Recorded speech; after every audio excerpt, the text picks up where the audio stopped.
জীবন বড্ড কঠিন। তার থেকেও বেশি কঠিন বাস্তবতা নামে রঙ্গমঞ্চ। এখানে কেউই আসলে কারোর জন্য মরে না, বরং যারা বলে তোমাকে ছাড়া বাঁচব না, তারা তাকে ছাড়া ভীষণ ভালোভাবেই বাঁচে, কোনো রকম লাইফ সাপোর্ট ছাড়া। তার জন্য কান্না করে কি হবে, যার বিবেক মনুষ্যত্ব কোনো কিছুই নাই, যে ক্ষমার মাহাত্ম্যকে দুর্বলতার শব্দে মুড়িয়ে দিয়ে উল্লাসে মাতোয়ারা হয়। মনুষ্যত্বহীন এইসব মানুষরূপী অমানুষগুলো কুখ্যাত খুনিদের থেকেও ভয়ঙ্কর হওয়া সত্ত্বেও যথাযথ আইন না থাকায় এরা আইনের ধরাছোঁয়ার বাইরে রয়। তাই তো সমাজটা আর আগের মতো পরিষ্কার পরিচ্ছন্ন নয়।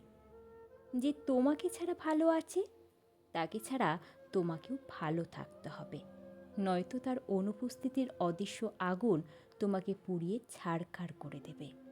কিন্তু তবুও তোমার কোনো সৎকার হবে না।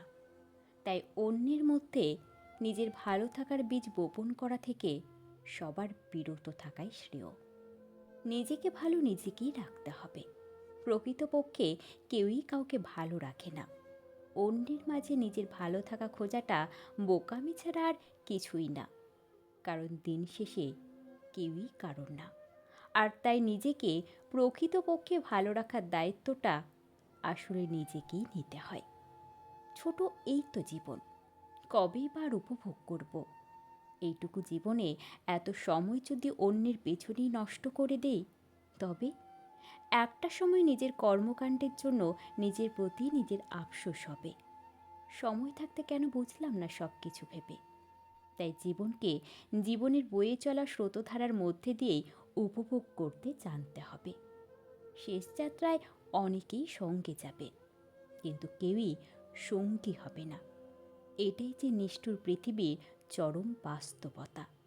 তাই জীবন বয়ে যেতে কাউকে প্রয়োজন ঠিক আছে, কিন্তু যে ছেড়ে গেছে কিংবা যে থেকে জ্বালিয়ে মারছে, তাকে মনে কিংবা জীবনে পুষে না রেখে মুক্তি দেওয়াই উত্তম।